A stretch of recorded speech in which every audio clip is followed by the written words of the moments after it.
The Love and Leary podcast is where nursing leadership, innovation, and real talk come together. Hosted by nurse leaders Marion Leary and Rebecca Love. The show dives into the issues that matter most to today's nursing community. Each episode features candid conversations, expert insights, and bold perspectives on healthcare, leadership, advocacy, and the future of nursing. Whether you're a clinical nurse, nurse leader, or another healthcare changemaker, Love and Leary offers thoughtful dialogue and practical takeaways to inform, inspire, and empower nurses at every stage of our careers. All right. Good morning, Rebecca. How's it going? Good, Marion. Glad to be here with you today. So today we're going to be talking about civic engagement, advocacy, and we'll end with a little bit of politics, which I think we're both looking forward to. I am looking forward to it. I think that there can't be anything more important than advocacy and leading into the communities that we live in. And I don't think it's something we talk enough about as nurses, but you and I both have relatively interesting lives external to nursing where we spend a lot of time in civic engagement. So I think it's just time that we talk about it. Yeah, I agree. I mean, I've been doing civic engagement since I was like 15 years old. I was a part of ACT UP Philly back in the day, and, I have not stopped. And it's something I feel really strongly about, that you have to be able to use your voice, show up and speak out for everyone and for all types of inequity that's going on in this country throughout the years. And so I think this is going to be a really interesting conversation that we have, and specifically through the lens of nursing, because, nurses are 5 million strong, yet we are, when it comes to voting, we are the least likely group of healthcare providers to vote. And we are actually less likely to vote than the average American. It's so disheartening. And I'd love to get your take on that. Well, Marion, I think you make a really good point that, 5 million, largest workforce in all of healthcare, largest workforce actually in the entire United States. There are more nurses than there are teachers or police officers or any other one, but we don't vote. And I think the reason is largely when we're in school, we're taught that we're the advocate for the patient, but I don't know if we've ever been taught that actually we're an advocate for ourselves and our voice, and we have a civic responsibility to get out there and vote. And I think the reality is that sometimes we see this issue of politics or voting as being a political issue that divides us. And as nurses, we've always been taught to build bridges, right? So I think sometimes we look at the problems in front of us, the patient in front of us, and we're so entwined in the present moment of saving a patient's life that we sometimes forget the environment of the greater society in which we live in and the impact that our voice as voters can have on changing the policies that we so desperately want to see at the bedside for our profession and honestly for our communities in general. So I think there's a little bit of fear. There's also a feel that maybe we don't have all the information, and nurses don't like to make decisions when they feel like they don't have all the information, because when we do that, patient gets harmed or get killed. But the reality is we must start doing those kind of things differently. Well, and I also think voting has been made so polarized and partisan, and I think nurses as a generalized group sometimes feel like they can't wade into those waters, and we've been told to stay in our lane and to focus on healthcare. But voting is a social determinant of health now. Safe and equitable access to voting is a social determinant of health. Voting leads to healthy democracies and engagement. So it's a really important part of not only what we do as individual nurses, but what we help our patients get access to. So it's one of the reasons I love the group Vote ER. They're really trying to help nurses and other healthcare professionals register patients to vote, because voting is such an important action. It is one of the key things you can do as an individual in this country to make your voice heard and make a difference. And it does make a difference. At the last election in 2020, 7 states hinged on a difference of less than 3 percentage points. Like, that's huge. That means your vote does count. And I know that a lot of people think I'm just one person, my vote really isn't going to make a difference. And these days, it's just not true. There are local level elections and federal level elections that hinge on every single vote. 100%. And the truth is, it's the only place that every American is truly equal. When you walk into that voting booth, it doesn't matter how much money you have. It doesn't matter your race, your ethnicity, your identifiers in life. It means that your vote counts equally to every other person next to you.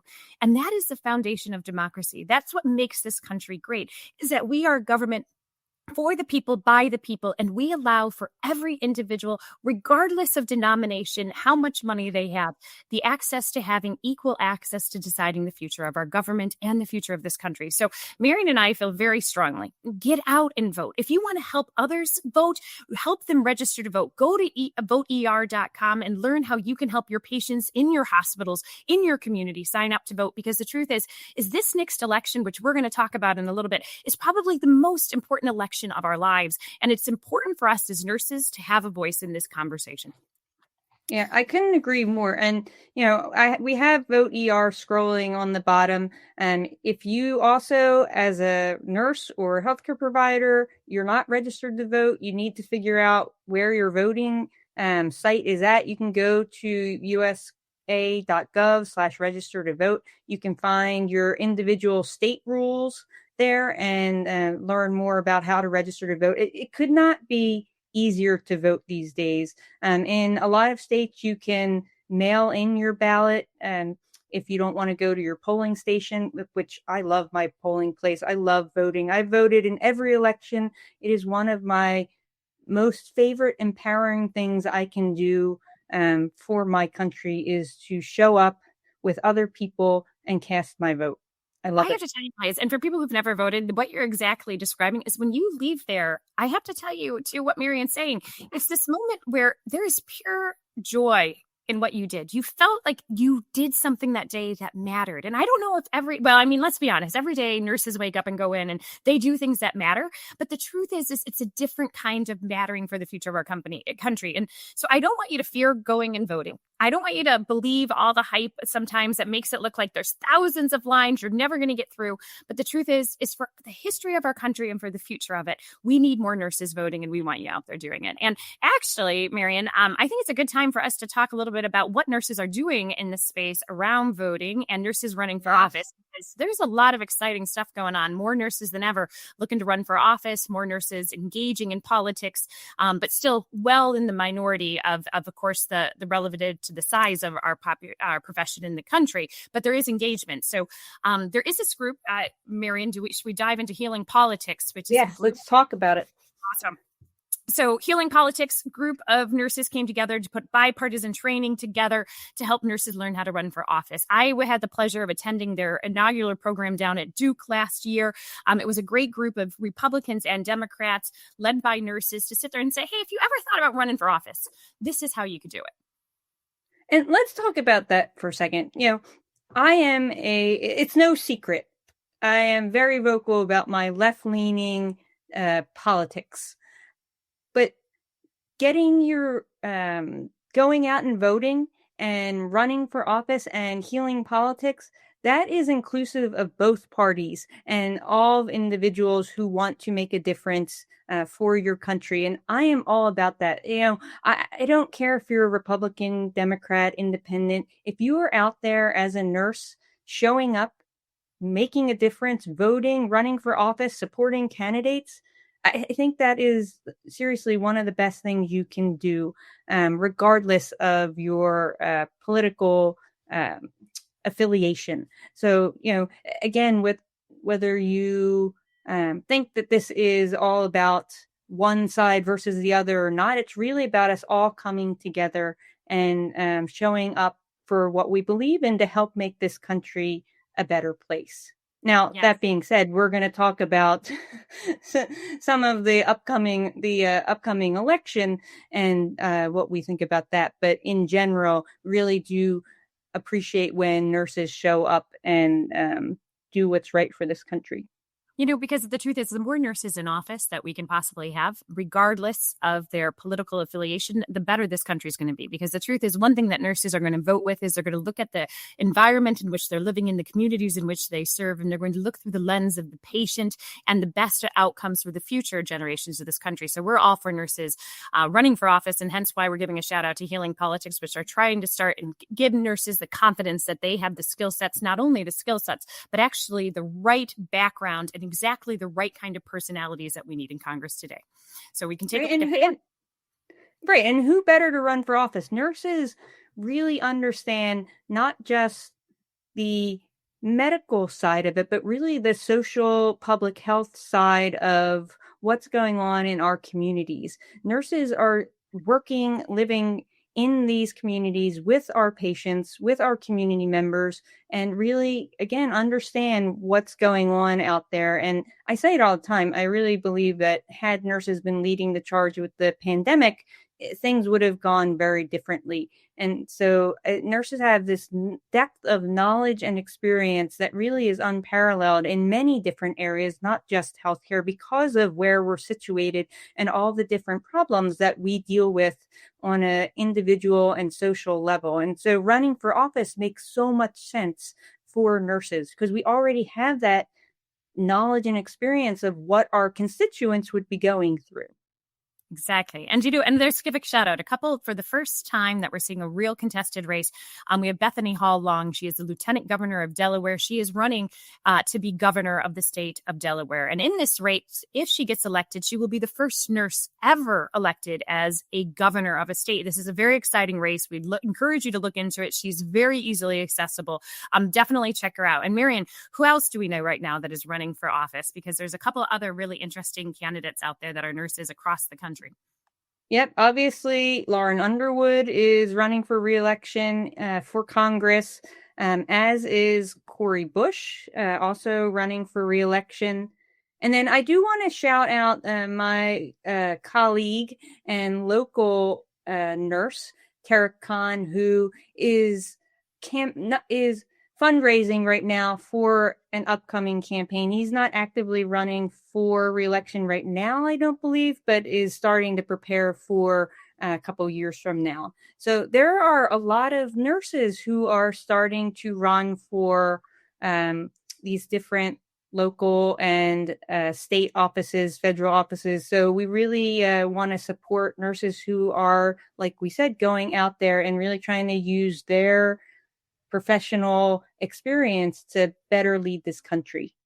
And if you've never worked for a campaign, I know Marion and I volunteer all the time on campaigns external to this, helping to get out the vote. It's a very fun environment. You get to learn different things about yourself and about the campaign and about issues that you would never have known were even issues going on. So if you haven't ever volunteered, you have some time this summer, I encourage you guys, get out, volunteer with a campaign. Because the truth is that the more conversation going on, the more dialogue, the more face-to-face interaction, the more we're going to separate the divide that we have in this nation and bring ourselves together. Because one thing that I've always found very impactful is when you actually talk to people, you realize we're not as divided as the world would make it seem. A lot more of us have a direction for this country, for a hope for our children, and a future that's much more aligned than we are divided. And it's when you get involved with these campaigns, you have these conversations, that you can build these bridges to make this happen. And there are so many ways to get engaged. I mean, I love nothing more than knocking on doors to either register voters or to campaign for my candidate of choice. And knocking on doors and talking to your neighbors in your city is so enlightening, to Rebecca's point, to really connect and learn together and understand what each of us are going through. But if you don't want to go out and knock on doors, there's so many other ways to help. You can send text messages from your computer to potential voters. You can make phone calls.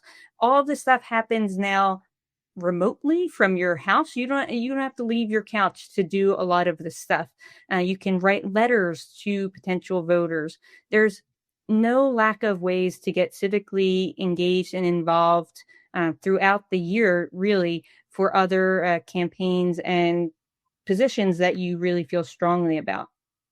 Absolutely. And it's exciting. So I hope you guys, The reason that Marion and I wanted to talk about this as well is because we realize nurses aren't often talking about politics. We seem to allow, like in many situations, we abdicate voices to others to speak on our behalf. But it's really important for us, I think, for Marion and I to talk about that our lives has always been about sort of taking action. And Marion and I have taken action in similar but different ways, where when in my history, when I've seen a problem, I tend to form something. I start a group. I start an association. I sit there and say, we're going to do these kind of things that are going to change the problems that I see in the world. And those things started both with everything from, when we ran a hackathon to SANCL to, the Commission for Nurse Reimbursement to now nursing and STEM movement. To me, the idea that if you're just thinking about things and you're realizing, why is nobody doing anything about this? The reality is you have to take action to do something about it. But Marion, I mean, why don't you, and not everybody's going to go out there and just found a group and start a sing spoke. Tell us a little bit also about some of the ways that you engage, because you have one of the biggest voices out there in nursing today. And it's slightly in a different way of what you do on a daily basis. Yeah, I mean, I think similar to you, I always try to be the person who does the thing. When somebody says somebody should really be doing that, like, well, I can be that somebody. I've helped organize the March for Science in Philadelphia back in the day, and started a nonprofit that helped people raise funds to pay for medical expenses. Like, I feel like I need to be that someone, but not everybody feels comfortable being that someone. But together as individuals, we can take collective action, and together we can be that someone to make a difference. And that's where, being civically engaged comes into play. Like, it's every individual out there doing the same thing for a candidate or for a cause that really makes a difference and moves the needle. So you don't have to be that individual by themselves, but together individually, you make the biggest impact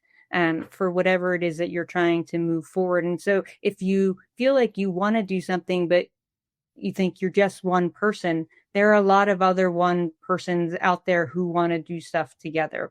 So I really feel like the more we can encourage people to take that step, the greater we will be in moving forward together. And if you guys are as talented as Marion is, if you're a great writer, I mean, Marion publishes all the time, different forums along those lines.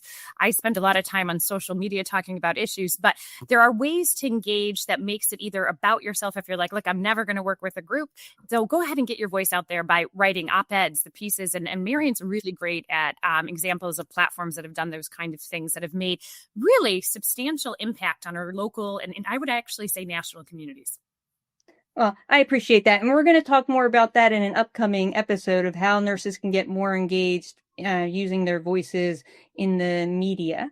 But I think we really want to also now talk about the upcoming election. This is something that Rebecca and I feel really strongly about. And just disclosure, we are going to be talking about our views on Trump and why we feel strongly that he is the absolute wrong direction for this country to take.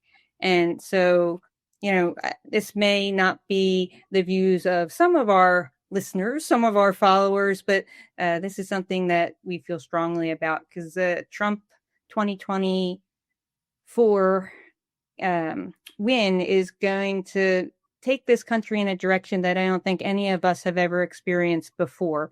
And it's something we're both very concerned about.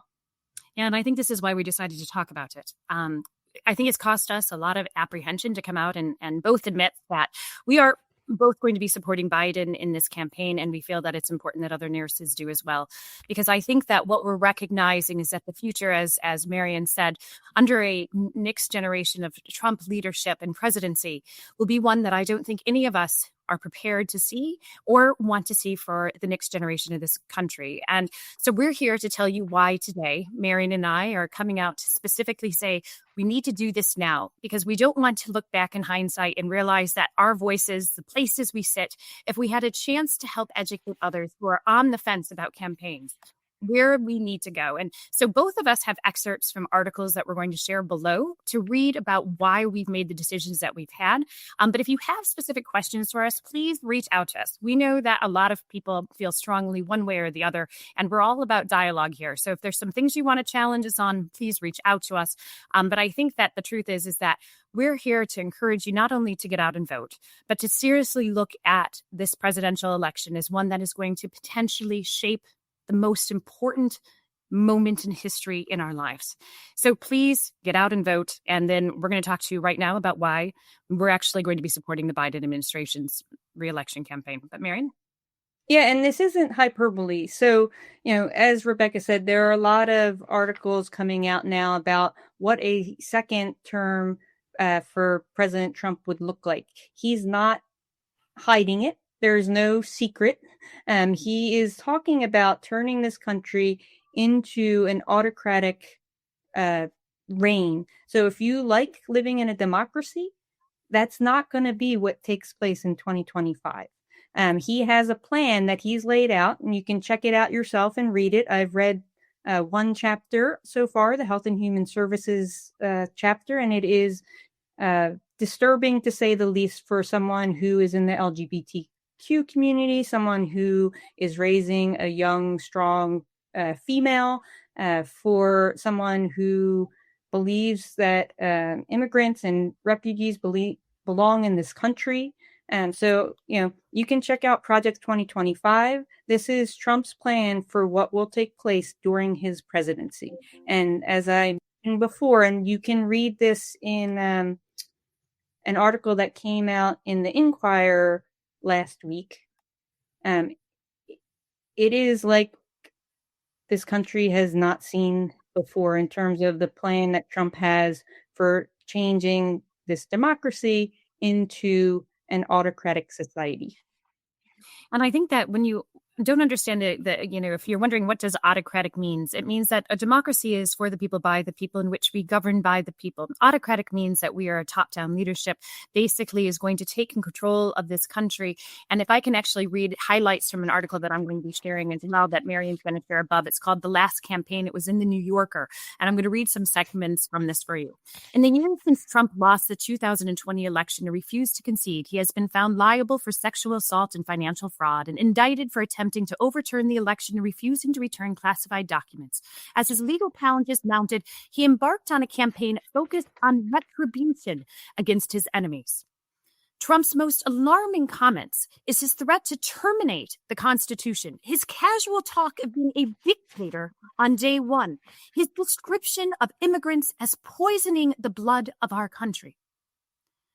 By the usual measures, Biden should be cruising to re-election. Violent crime has dropped to nearly a 50-year low. Unemployment is below 4%, and in January, the S&P 500 and the Dow hit record highs. More Americans than ever have health insurance, and the country is producing more energy than any previous moment in history, which means that we are not dependent on foreign oil or other countries at this time. However, Trump, who is facing 91 criminal counts, has suggested that if he is elected, he will fire as many as 50,000 civil servants and replace them with loyalists, deputize the National Guard, and enforce as a mass deportation force, and root out what he calls the radical left thugs that live like vermin within the confines of our country. Now, the truth is, this is not merely rhetoric. Rhetoric is one that is somebody on the street making dismissive remarks. But if this is the rhetoric coming from the potential future president of the United States, that puts us all at risk. And the truth is, we as Americans must be doing more. But Marion. Well, and I want to just lay out some of the things that he is planning, again, in the Project 2025 document, which is 1,000 pages. And again, not secret. It's online. Anybody can look at it and read what direction Trump wants to take this country. But for us as healthcare providers, I think this section is really important because this is what's going to affect our patients, right? So they want to designate abortion and euthanasia as not part of healthcare. They want to make sure that we know that bodily integrity is rooted in biological realities, not ideology. They want to make sure that families are now situated as a mother and a father. So, as part of the LGBTQ community, something I really feel strongly about. They want to move the Office of Refugee Resettlement into the Department of Homeland Security. We all know what happens when the Department of Homeland Security gets involved. They want to eliminate CDC programs and projects that do not respect human life. They want to withdraw Ryan White guidance, allowing funds to pay for cross-sex transition support. One of the things I think is really important for us to know, they're going to ensure that training for medical professionals and doulas is not being used for abortion training.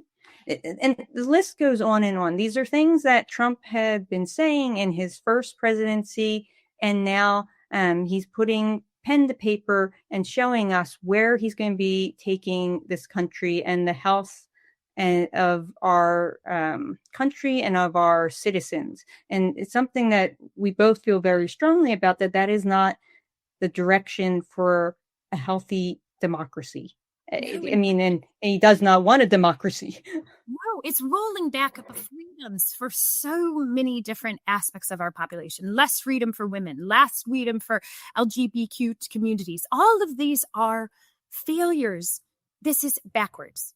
We want to go forward. Mm-hmm. We want an inclusive community. We want to empower more people to have success and for more people to share in loving each other, because that is the only way that society gets better. It's not through hate, and it's not through fear, and it's not through divisiveness. It's about us being kind and thoughtful and empathetic about how we grow a future of this country that is going to make it better, not more divided. Yeah, I firmly believe this country is so special because of all of our differences, not in spite of the differences, right? And making space for everyone to live a healthy, happy, secure life where they thrive in a country such as this is really important. And that's why, voting for Biden, who, again, like you said, so many positive things have occurred during the Biden administration. I know that there are some folks who don't think he's done enough or has had some missteps along the way. And unfortunately, we are part of a two-party system right now. And we get the candidates that we get, and we have to make a decision, right? We have to vote for one or the other, or we don't vote at all. And we know that not voting at all is going to be a de facto vote for the other party. And so if you want to make your voice heard, if you want to live in a democracy, if you want to live in a country where you have access to safe healthcare, you have choices for who you can love and who you can marry and who you feel you are as an individual and the gender you want to represent, then you need to vote for Biden, because Trump will not allow those things to take place moving forward. We will be living in an autocratic society, something this country has not seen before. And it'll be really hard to roll that back once he gets into power. We've seen that with other dictators. Look at Hungary. Look at Russia. Look at these other countries. These are the people he wants to emulate. He's not hiding that. He says that in his campaign speeches. He wants to be like those people. This is not a secret. And so the truth is what Marion and I are saying to you is that we do not want history or the direction of this country to go in a way that destroys our future. So there is a statement that I'm going to provide you with. It was a quote back from the day around the time of World War II, which was done by Neil Mahler, who reads the following. First, they came for the socialists, and I did not speak out because I was not a socialist. Then they came for the trade unionists, and I did not speak out because I was not a trade unionist. Then they came for the Jews, and I did not speak out because I was not a Jew. Then they came for me, and there was no one left to speak for me. And that statement basically says, and Trump has made it very clear, he's going to come for his enemies. And once he wipes out that first level, to stay in power, he's going to have to find more enemies. And that is not the future for this nation. So Marion and I are asking you to support the Biden administration.